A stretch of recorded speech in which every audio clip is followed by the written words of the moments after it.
Hello students. तो इसके previous video में हमने देखा स्टेटमेंट का डेफिनेशन। सबसे पहले हमने लॉजिक का डेफिनेशन देखा था। लॉजिक एक प्रोसेस है, एक तरीका है किसी चीज़ को डिस्प्रूव और प्रूव करने का। अगर हम किसी चीज़ को डिस्प्रूव करते हैं और प्रूव करते हैं तो उसके पीछे क्या लॉजिक है, यानी रीज़न क्या है, उसको बताना, वही एक लॉजिक है। और लॉजिक वहीं पे अप्लाई होता है जहाँ पे एक पाथ ऑफ लैंग्वेज यानी लैंग्वेज ऑफ पाथ होता है। वहाँ पे यानी बिना दो आदमी के बीच में कन्वर्सेशन किए किसी चीज़ को प्रूव या डिस्प्रूव नहीं किया जा सकता। यानी अगर मेरे पास क्वेश्चन ही नहीं होगा तो मैं प्रूव और डिस्प्रूव किसको करूँगा। तो आपका क्वेश्चन एक आदमी है और आप खुद सेकेंड आदमी हो, तो आपके बीच में और आपके क्वेश्चन के बीच में कन्वर्सेशन होता है, तब आप उसको प्रूव करते हो या डिस्प्रूव करते हो। इसके बाद स्टूडेंट्स आपको मैंने बताया था स्टेटमेंट का definition. Statement is either true और फॉल्स। स्टेटमेंट या तो ट्रू होता है या तो फॉल्स होता है। स्टेटमेंट साइमल्टेनियसली एक साथ दोनों नहीं हो सकता। इसके बाद स्टूडेंट्स हमने जो नेक्स्ट देखा था अपने प्रीवियस वीडियो में, वो था ट्रूथ वैल्यू। स्टूडेंट्स मैं ये सब चीज़ें इसलिए बार बार बता रहा हूँ क्योंकि ये सब सारी चीज़ें, क्योंकि देखिए इसके पहले हमने टेक्नोमेट्री देखा, इसके पहले मैट्राइसिस देखा। मैट्राइसिस में मैंने मेथड्स बताए कि ये प्रोसेस है करने का तरीका, ये करते चलिए। ट्रिग्नोमेट्री में मैंने फॉर्मूला बताया कि फॉर्मूला याद रहेंगे तो आपको आ जाएंगे। लेकिन यहाँ पे ऐसा कुछ नहीं है। यहाँ पे ऐसा है कि एट ए टाइम आपको सिर्फ और सिर्फ यहाँ पे किसी प्रकार का कोई फॉर्मूला नहीं है, यहाँ पे सिर्फ और सिर्फ डेफिनेशन है, क्योंकि ये लॉजिक है।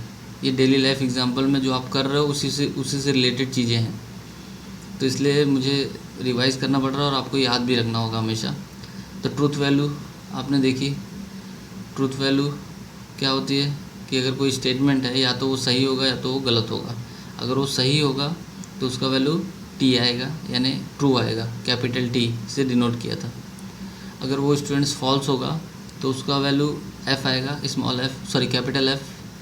कैपिटल एफ फॉल्स वैल्यू आएगी। ये भी बताया था मैंने आपको।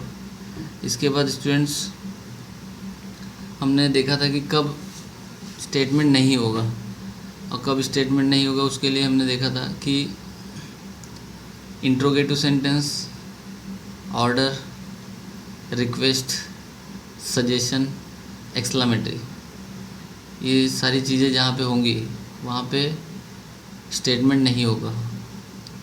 क्योंकि किसी भी चीज़ का इंट्रोगेशन करने, इंट्रोगेटिव का मतलब इंट्रोगेशन करना। आप किसी चीज़ का क्वेश्चन पूछ रहे हो तो उसका मतलब ये नहीं कि वो आप पहले से डिसाइड करके आए हो कि वो सही है या गलत है। इसके बाद स्टूडेंट जो थोड़ा सा टिपिकल और थोड़ा सा समझने में डिफ़िकल्टीज थी कि open sentence. What about open sentence? तो ओपन सेंटेंस मीन्स स्टूडेंट्स की जैसे हवा में कोई भी एक बात कर देना। जैसे कि कोई आदमी जा रहा है, सड़क पे कोई आदमी जा रहा है, आपने कह दिया कि ही इज़ टॉल, ठीक है। तो यहाँ पे कंफर्म नहीं है ना, he is toll means what. आप जिसको देख रहे हो ज़रूरी थोड़ी कि आपके साथ वाले भी उसी को देख रहे हैं, ठीक है। हाँ, अगर आप नाम आपके पास कोई है उसका, जैसे रमेश इज़ टॉल, तो ठीक है, रमेश टॉल है, लंबा है रमेश, तो रमेश को 2-3 लोग जानते हैं तो उनको भी पता है कि हाँ रमेश लंबा है, ये ट्रूथ वैल्यू है इसकी, तो यहाँ पे स्टेटमेंट हो जाएगा। लेकिन अगर मैं ऐसे ही इज़ टॉल वगैरह इस टाइप से कुछ बोलूँ तो ये ओपन सेंटेंस में आ जाएगा, क्योंकि यहाँ पे डिपेंड करता है कि सिचुएशन क्या है। सिचुएशन क्या है इन द सेंस कि अगर मार्केट में 3-4 टॉल आदमी घूम रहे हैं और मैं बोल रहा हूँ ही इज़ टॉल, तो कौन टॉल है, ये किसके बारे में बात हो रही है मुझे पता ही नहीं है, ठीक है। जबकि ट्रूथ वैल्यू सबकी है, तो स्टेटमेंट कंफर्म भी होना चाहिए। तो ओपन सेंटेंस का मैंने जो डेफिनेशन बताया था स्टूडेंट्स, वो क्या था कि ऐसा सेंटेंस जो सिचुएशन पे डिपेंड करता हो वो हमेशा ओपन सेंटेंस होता है। सिचुएशन पे डिपेंड करता हो वो क्या होता है, अब देखो ना, ही इज़ टॉल अगर मैं एग्जांपल लेता हूँ तो यहाँ पे सिचुएशन दी तो है कि कौन टॉल, तो मैं नाम लूँगा, तो नाम ही तो मेरा सिचुएशन है, तभी तो मुझे पता चलेगा। तो ऐसा सेंटेंस जो सिचुएशन पे डिपेंड करे उसको क्या कहते हैं, ओपन सेंटेंस। और ओपन सेंटेंस भी स्टेटमेंट नहीं होते स्टूडेंट्स। इसके बाद students simple and compound statement मैंने बताया था।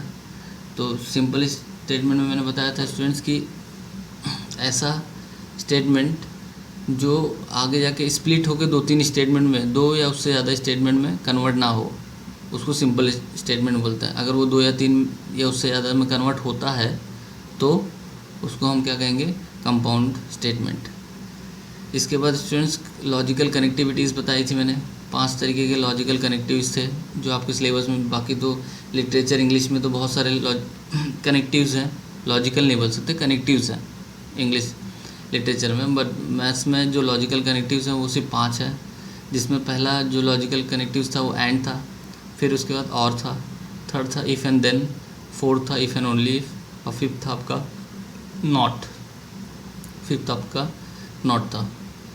तो आज का जो स्टूडेंट्स लेक्चर है वो हम इसी लॉजिकल कनेक्टिविटीज़ के बारे में पढ़ेंगे कि क्या है।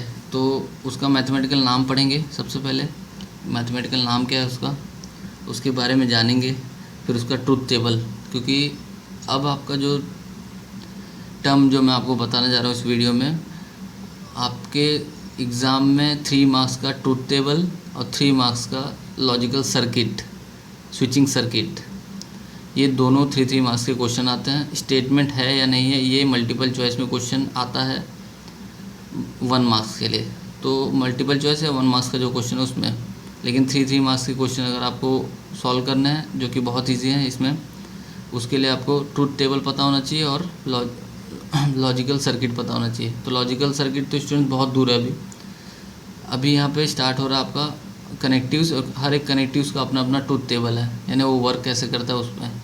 तो इन्हीं 5 कनेक्टिव्स को मिला के हमको क्वेश्चन एक साथ आएगा। तो हर एक कनेक्टिव्स का जो अपना अपना तरीका है कि वो इनपुट देने के बाद आउटपुट क्या देता है, तो वो सब हम सॉल्व करेंगे। तो सबसे पहला कनेक्टिव्स है स्टूडेंट्स, वो है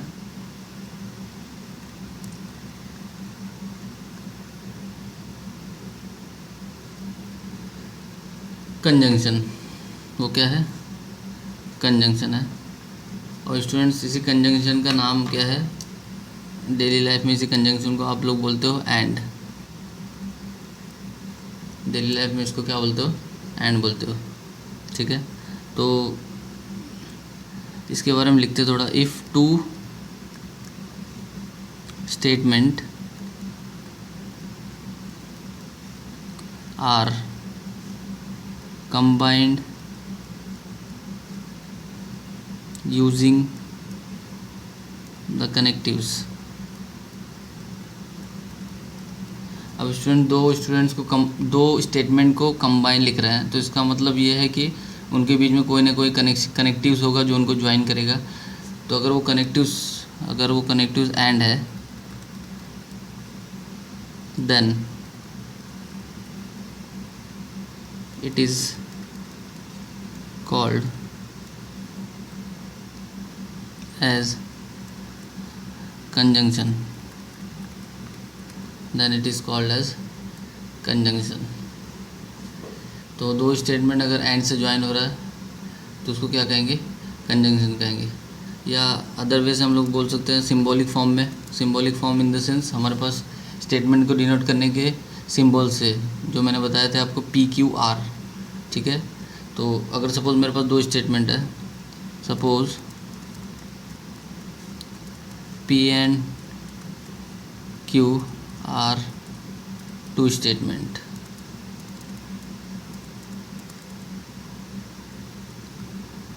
they are combined with connective and then it is called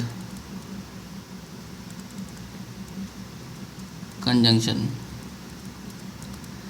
अगर 2 स्टेटमेंट है मेरे पास P and Q और वो कंबाइन हो रहा है बाय कनेक्टिव्स, उनके बीच में कनेक्टिव्स लग रहा है एंड, तो उसको हम लोग क्या कहेंगे, कंजंक्शन कहेंगे।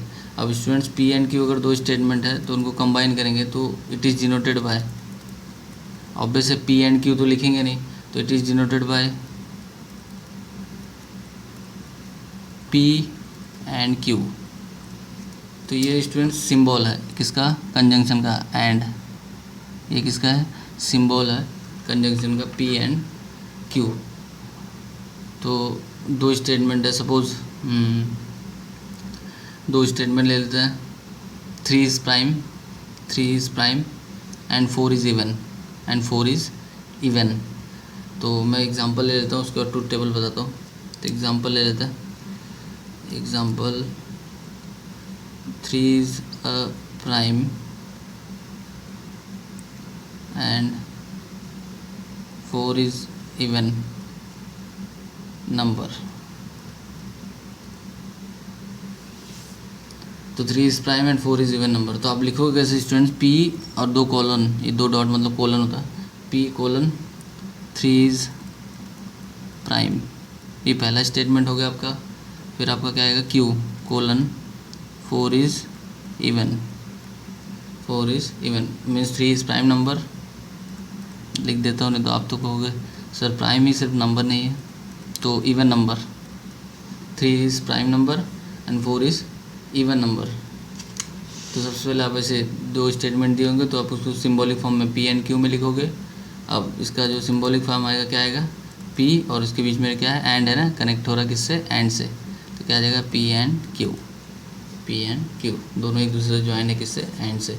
तो सिंबल आ जाएगा पी एंड क्यू। तो ये स्टूडेंट्स एग्जाम्पल हो गया कंजंक्शन का।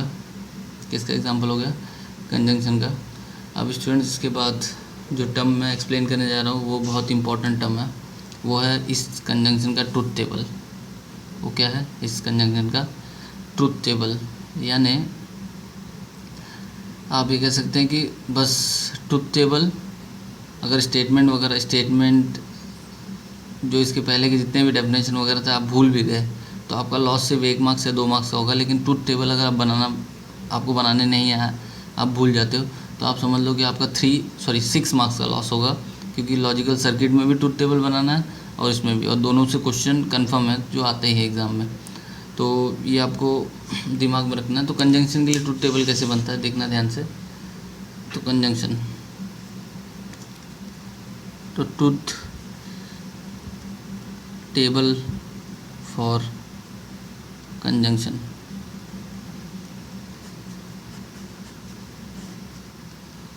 Truth table for conjunction. तो ट्रुथ टेबल फॉर कंजंक्शन देखते हैं स्टूडेंट्स। सपोज स्टूडेंट्स हमारे पास पी एंड क्यू दो स्टेटमेंट है, पी और क्यू दो स्टेटमेंट है। तो इतना याद रखना कि 2 स्टेटमेंट है, तो आपके पास ट्रूथ वैल्यू कितनी आएगी, 4। याद रखना, देखो ये फॉर्मूला है 2n, n belongs to natural number, 2n, n belongs to natural number. n क्या है, where n is number of statement. Students जो मैं बता रहा हूँ ना, ये कहीं आपके बुक में लिखा नहीं है, ठीक है, क्योंकि वो अज्यूम कर चुके हैं कि सेट थ्योरी रिलेशन आपने बहुत अच्छे से पढ़ा हुआ है, आपको पावर सेट का डेफिनेशन पता ही है, तो आपको ये फॉर्मूला भी पता होगा। बट मैं बता रहा हूँ यहाँ पे ध्यान से देखना है, ये क्या देता है, number of truth value. n क्या है, नंबर ऑफ ट्रूथ वैल्यू देता है। नंबर ऑफ ट्रूथ वैल्यू कितना है, 2n is equal to n belongs to natural number, n is number of statement, n is number of statement. तो यहाँ पे student कितने स्टेटमेंट्स है, 2। तो ट्रूथ वैल्यू कितनी हो जाएगी, 4। ट्रूथ वैल्यू कितनी हो जाएगी, 4। तो ये तो मान लीजिए आसान हो गया, नंबर ऑफ स्टेटमेंट काउंट कर लिया तो आपको नंबर ऑफ ट्रूथ वैल्यूज मिल जाएगी। लेकिन वो 4 ट्रूथ वैल्यू होंगी कैसी, ठीक है, क्योंकि आपके पास ट्रूथ वैल्यू कितने प्रकार की, 2 प्रकार की, या तो वो सही है या तो गलत है, यानी ट्रू है या तो फॉल्स है। तो स्टेटमेंट तो हमेशा जो पहला स्टेटमेंट होगा वो ट्रू होगा, फॉल्स होगा। इस अरेंजमेंट पे ध्यान देना, 2 ट्रू 2 फॉल्स। फिर क्यू में क्या आएगा, ट्रू एक फॉल्स, एक ट्रू एक फॉल्स। स्टूडेंट्स इस अरेंजमेंट को हमेशा ध्यान में रखना। तो पी क्यू हो गया, तो ट्रू फॉल्स, ट्रू फॉल्स। ठीक है स्टूडेंट्स, अगर सपोज स्टूडेंट्स हमारे पास, मैं ट्रूथ टेबल कंजंक्शन का ट्रूथ टेबल आपको नेक्स्ट पेज पे बताता हूँ, यानी नेक्स्ट मिनट्स में बताऊंगा। तो पी क्यू दो स्टेटमेंट था, सपोज अगर हम 3 ले ले तो पी क्यू आर, तो मुझे बताओ कि नंबर ऑफ ट्रूथ वैल्यूज़ कितने होंगे। नंबर ऑफ ट्रूथ वैल्यू होंगे 8, क्योंकि 1 2 3 है तो 2 का पावर 3 क्या देगा, 8 देगा। तो यानी स्टूडेंट्स 8 वैल्यूज़ कैसे लिखेंगे, true true true true, 4 true, उसके बाद 4 false false false false, 4 true लिखेंगे और 4 फॉल्स लिखेंगे। अब 4 ट्रू 4 फॉल्स हो गए, तो यहाँ पे क्या आएंगे, 4 हो गए, फिर 2 ट्रू 2 फॉल्स। इस अरेंजमेंट को ध्यान देना, 2 ट्रू 2 फॉल्स,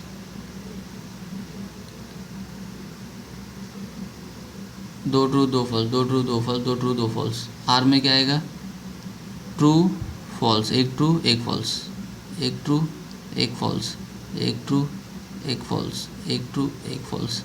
तो इसमें देख रहे हो ना, 4 उसका आधा 2 का आधा 1, तो 4 true 4 false, 2 true 2 false, 2 true 2 false, 2 true 2 false, 1 true 1 false, 1 true 1 false, 1 true 1 false, 1 true 1 false. तो ये लिखने का तरीका है स्टूडेंट्स। अब स्टूडेंट्स आपके मन में ये क्वेश्चन नहीं आना चाहिए कि सर ऐसे ही क्यों अरेंज कर रहा है, क्यों 4 ट्रू और 4 फॉल्स ही ले रहा है, क्यों एक दूसरे के बीच में नहीं ले रहा है। ये एक अलग टाइप्स का मैथमेटिक्स है जो कि आप बहुत आगे यानी बहुत आगे पढ़ेंगे, यानी कम से कम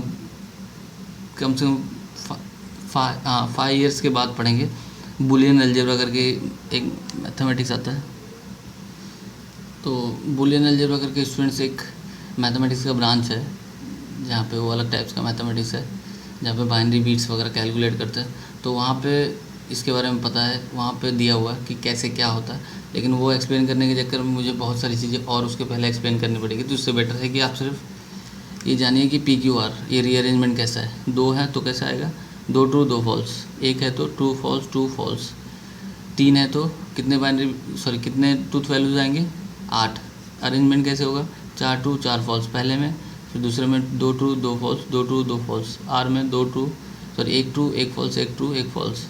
वैसे स्टूडेंट्स अगर सपोज हमारे पास P Q R S 4 statement है तो ट्रूथ वैल्यूज़ कितनी आएंगी, 2 का पावर 4, ट्रूथ वैल्यू कितनी आएगी 2 का पावर 4, और 2 का पावर 4 कितना होता है 16।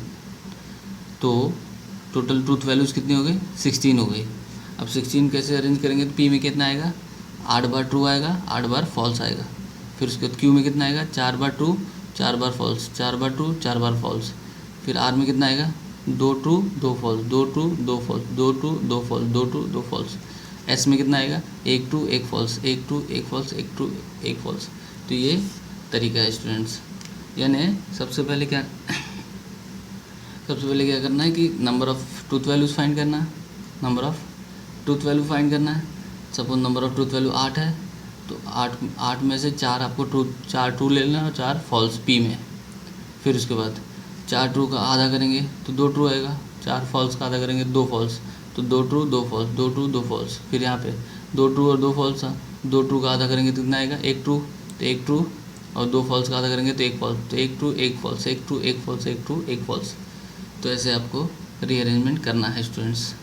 तो ये तो आपको मैंने बता दिया कि ट्रूथ वैल्यूज़ कैसे लेते हैं। अब हम लोग देखते हैं कि कंजंक्शन का ट्रूथ टेबल कैसे क्या होगा, कंजंक्शन का ट्रूथ टेबल क्या होगा students.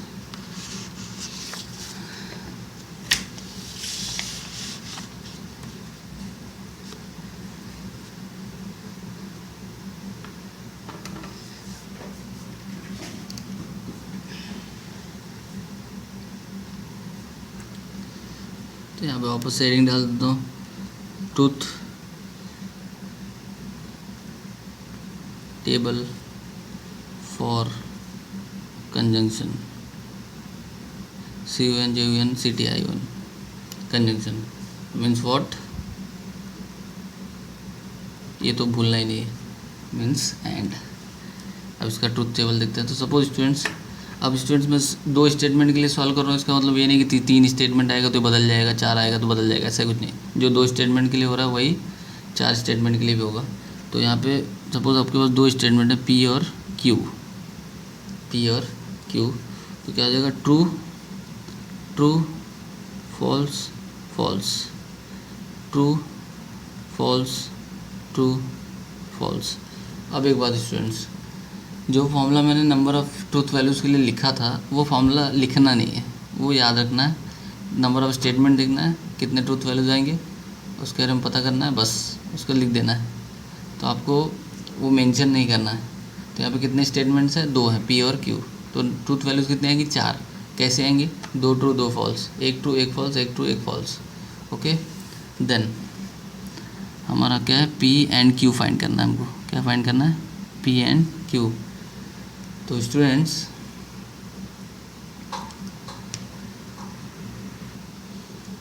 P and Q find करना हमको यहाँ पे।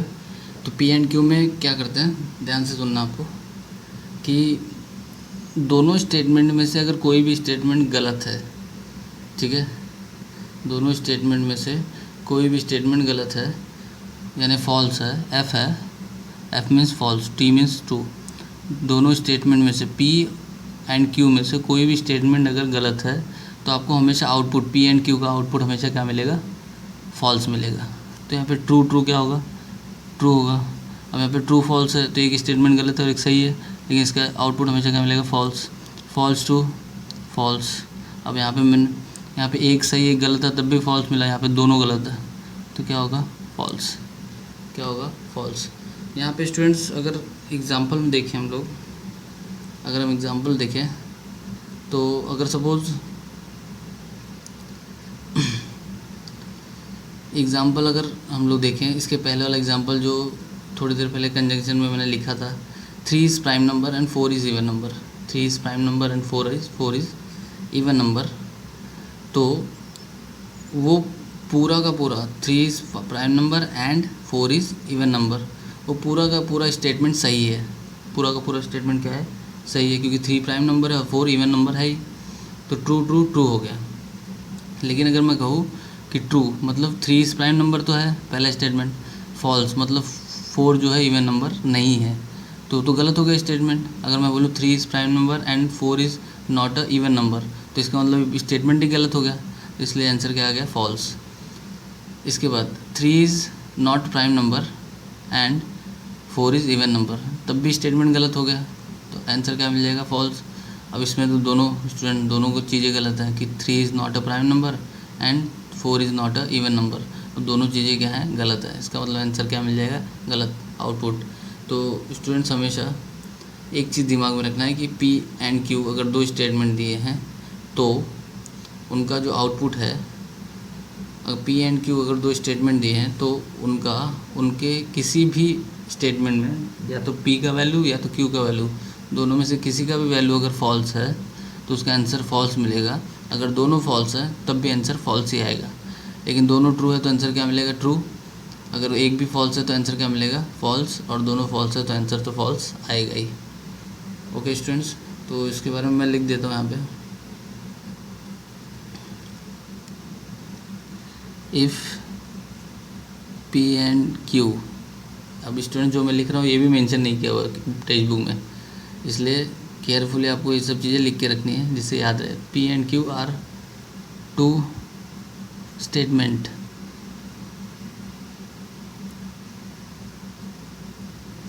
if any one of them are false then value of P and Q is always false। तो अगर P एंड Q आपके 2 स्टेटमेंट है और उनमें से कोई एक स्टेटमेंट भी फॉल्स है तो उसका वैल्यू हमेशा, उसका आउटपुट पी एंड क्यू का जो आउटपुट है वो हमेशा ऑलवेज़ क्या मिलेगा, फॉल्स मिलेगा। तो स्टूडेंट्स ये अब मैंने ट्रूथ वैल्यू तो बता दिया एंड का, लेकिन टेबल बनाना बाकी है, तो इसको आपको टेबल में मेंशन करना होता है हमेशा। अब आपके मन में ये क्वेश्चन नहीं आना चाहिए, सर टेबल बनाना ज़रूरी है क्या? यहाँ पे ध्यान से देखिए, ट्रूथ टेबल लिखा हुआ है, तो ऑब्वियस है कि टेबल बनाना ज़रूरी है। तो आपका क्या होगा, ट्रूथ वैल्यू। ये आपका क्या होगा, ट्रूथ वैल्यू किसका, कंजंक्शन का। तो ये आपका कंजंक्शन का ट्रूथ वैल्यू आ गया। तो ट्रूथ टेबल के बाद स्टूडेंट्स कभी कभी कुछ चीज़ें ऐसी होती हैं कि यानी आपने स्टेटमेंट देखा, स्टेटमेंट देखने के बाद अगर इस दोनों स्टेटमेंट के बीच में एंड है तब तो आपने बोल दिया कि ये कंजंक्शन है, तो पी एंड क्यू यूज़ कर लोगे। लेकिन कभी कभी क्या होता है कि कुछ वर्ड्स ऐसे हैं कि जो यूज़ होते हैं लेकिन वहाँ पर भी एंड यूज़ किया जाता है। तो वो कौन कौन से वर्ड है, वो कौन कौन से कनेक्टिव्स हैं, यानी कौन कौन से वर्ड है जहाँ पे आपको कंजंक्शन यूज़ करना है। तो नोट करके रिमार्क यानी नोट करके लिखते हैं स्टूडेंट्स। तो नोट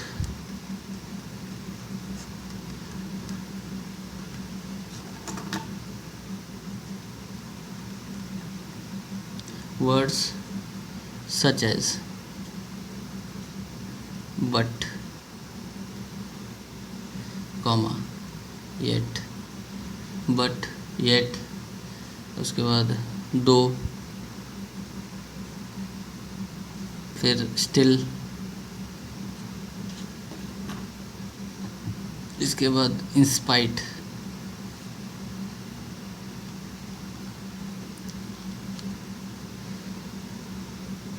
इसके बाद moreover are used in place of and. तो एंड के प्लेस पे स्टूडेंट्स ना ये सारे जो वर्ड्स मैंने लिखे ना, येट, दो, but, still, in spite, more over, ये सब यूज़ होता है, ये सब यूज़ होता है। तो वहाँ पर भी आपको सिंबल क्या यूज़ करना है, एंड का। किसका सिंबल यूज़ करना है, एंड का। तो ये भी आपके दिमाग में होना चाहिए हमेशा कि कहीं अगर कोई दो स्टेटमेंट बट से ज्वाइन हुए हैं तो इसका मतलब क्या, आपको वहाँ पे सिंबॉलिक फॉर्म में हमेशा पी एंड क्यू ही लिखना है, पी एंड क्यू लिखना है। तो स्टूडेंट्स ये था आपका कंजंक्शन का ट्रूथ टेबल, और उसके साथ साथ कुछ नोट्स। और मैंने आपको बताया कि दोनों में से कोई भी पी एंड क्यू, इसका नहीं, ये तो आउटपुट है, पी एंड क्यू में से जो इनपुट है इसमें से कोई भी अगर वैल्यू फॉल्स रहा तो वैल्यू क्या मिलती है, फॉल्स। अगर दोनों फॉल्स रहे तो फॉल्स मिलेगा। यहाँ पे लिख देता हूँ, if both false then value is false, then value is false. अगर दोनों फॉल्स है तो दोनों फॉल्स है तब भी वैल्यू क्या मिलेगी, फॉल्स मिलेगी। और दोनों में से कोई एक फॉल्स है तब भी वैल्यू क्या मिलेगा, फॉल्स मिलेगा। तो ये आपके दिमाग में रखना है। वर्ड्स कौन कौन से है, बट है, येट है, दो है, स्टिल है, इंस्पाइट है, मोर ओवर है। ये सब चीज़ें अगर आपको दिख रही, ये सब चीज़ें यूज़ होती है एक्चुअली किसकी जगह पे, एंड की जगह पे। तो आप वहाँ पे क्या यूज़ करेंगे, कंजंक्शन, यानी सिंबल आएगा वहाँ पे किसका, कंजंक्शन का, एंड का। नेक्स्ट है स्टूडेंट्स, नेक्स्ट जो है वो है हमारा, नेक्स्ट है वो है डिसजंक्शन। डिसजंक्शन मीन्स और, वो देखते हैं उसके बारे में। नेक्स्ट है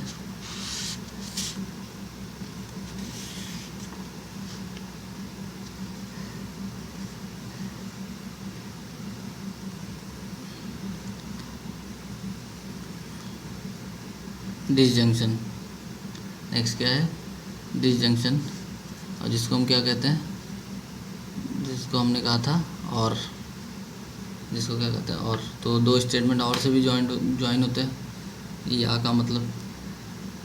तो या आप ये कह सकते हो कि क्या मैं सही हूँ या मैं सही हूँ, तो वो वाली थ्योरी यहाँ पे अप्लाई होती है। तो मैं एग्जांपल दे चुका हूँ कई बार ये सब। तो वो भी एक लॉजिकल स्टेटमेंट ही था जो मैं हमेशा यूज़ करता था क्लासरूम में। तो स्टूडेंट्स अब डिसजंक्शन के बारे में जानते हैं। If two statement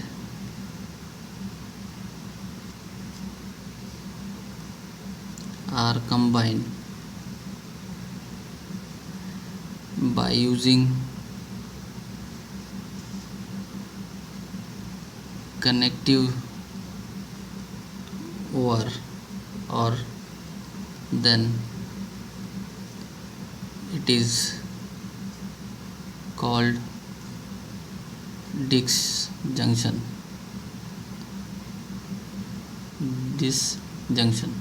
It is called disjunction, या we can say second term, suppose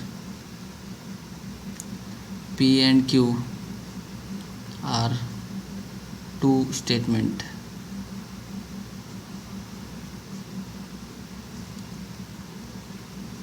They are joined with connective or then it is called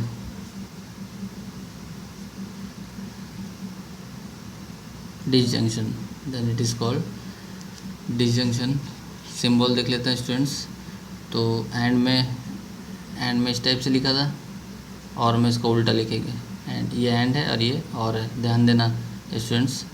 तो it is denoted by P और Q। तो किसका सिंबल है ये? P और Q। This is symbol of P और Q। तो ये स्टूडेंट्स डिसजंक्शन है। तो एग्जांपल देख लेते हैं इसका। तो इसका एग्जांपल है, तो इसका एग्जांपल लेते हैं स्टूडेंट्स। इसका एग्जांपल होगा P, सपोज एक स्टेटमेंट P दिया हुआ है, क्या है? अभिषेक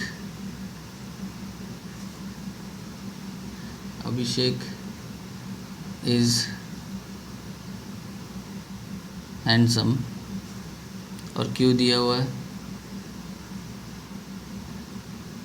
Shweta is intelligent.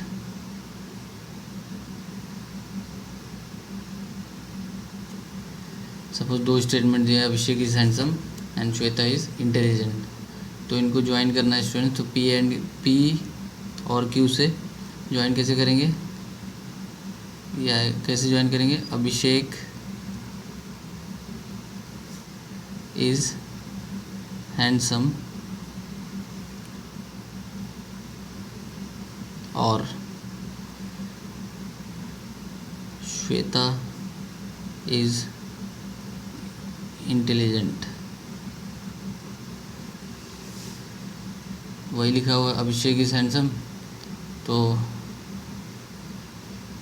Abhishek is handsome और या अभिषेक हैंडसम है या श्वेता इंटेलिजेंट है, इसका मतलब तो P और Q।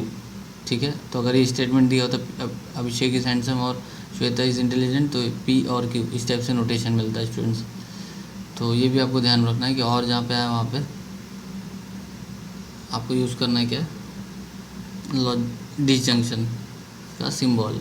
इसका सिंबल यूज़ करना है, डिसजंक्शन का सिंबल यूज़ करना है। अब इसके बाद स्टूडेंट्स, ये तो मान लीजिए स्टेटमेंट था जिसको आपने कन्वर्ट किया।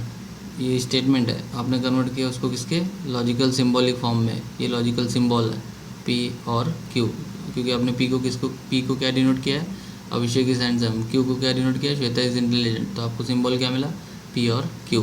ये दोनों ज्वाइन किससे? और से। तो इसके बाद स्टूडेंट देख लेते हैं ट्रूथ टेबल।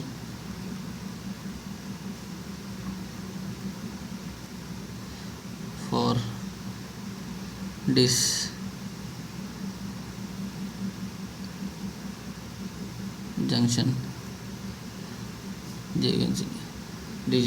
स्टूडेंट्स, अब यहाँ पे मैं इसको बार बार डिसजंक्शन बोल रहा हूँ। आप अगर टेक्स्ट बुक ओपन करोगे तो आपको उसमें दिखेगा डिसकंजंक्शन।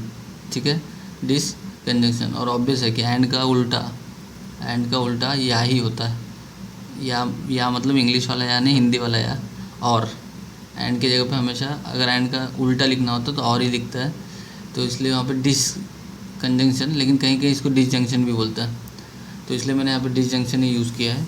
तो आप इसको डिसकंजंक्शन भी बोल सकते हो। तो स्टूडेंट्स, टेबल में P Q और फाइंड क्या करना हमको? P और Q। तो कितने स्टेटमेंट है स्टूडेंट्स? 2 स्टेटमेंट है यहाँ पे। कितने स्टेटमेंट है? 2 स्टेटमेंट है। तो ट्रूथ वैल्यू कितनी आएगी? 4। True true, false false, true true, false false. फिर एक ट्रू एक फॉल्स, एक ट्रू, एक फॉल्स, एक ट्रू, एक फॉल्स, एक ट्रू, एक फॉल्स। देन इसके बाद स्टूडेंट्स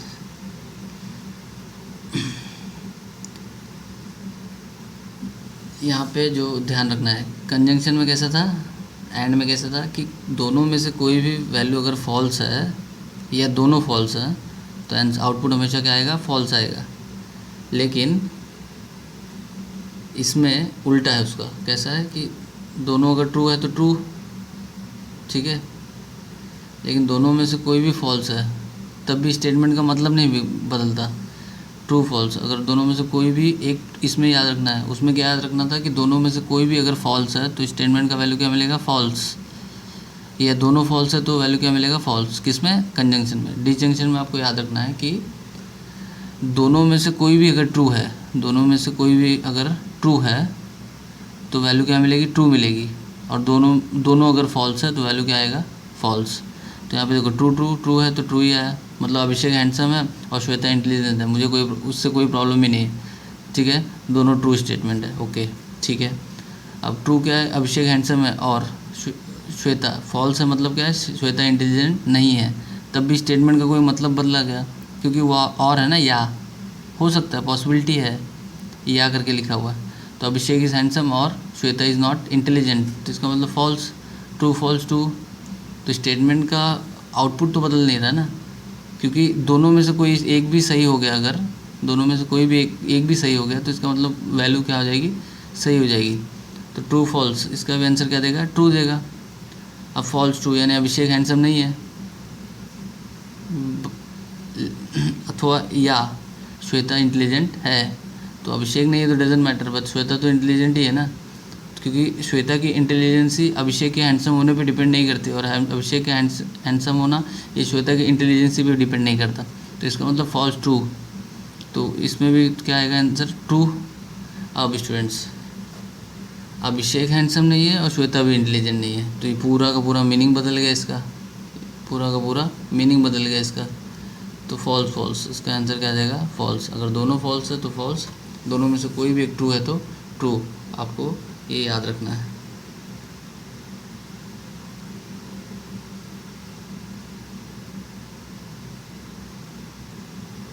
ये आपको हमेशा याद रखना है। तो पहले तो जो नाम दिया हुआ है टेबल वो बना लेता हूँ मैं, उसके बाद जो मैंने अभी प्रोसेस यहाँ पे यूज़ किया उसके बारे में भी बताऊँगा।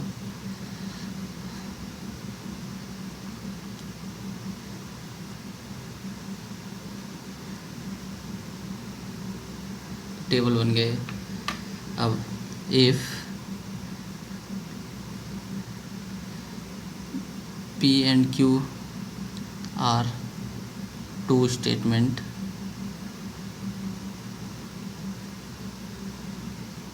and if any one of them are true, then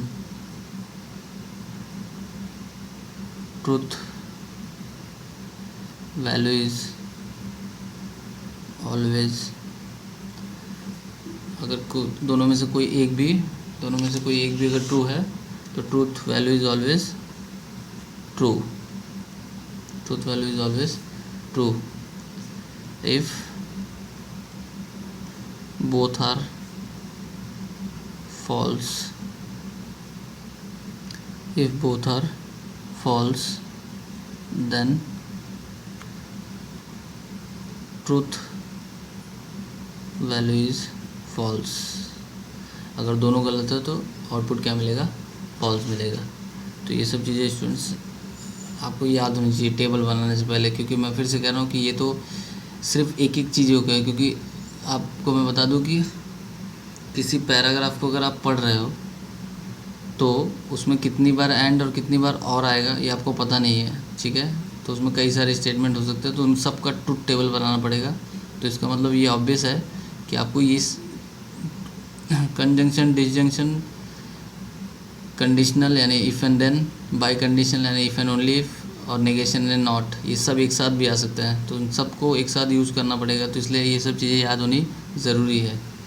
तो स्टूडेंट्स एक आखिरी लास्ट है आपको याद रखना है क्या, नोट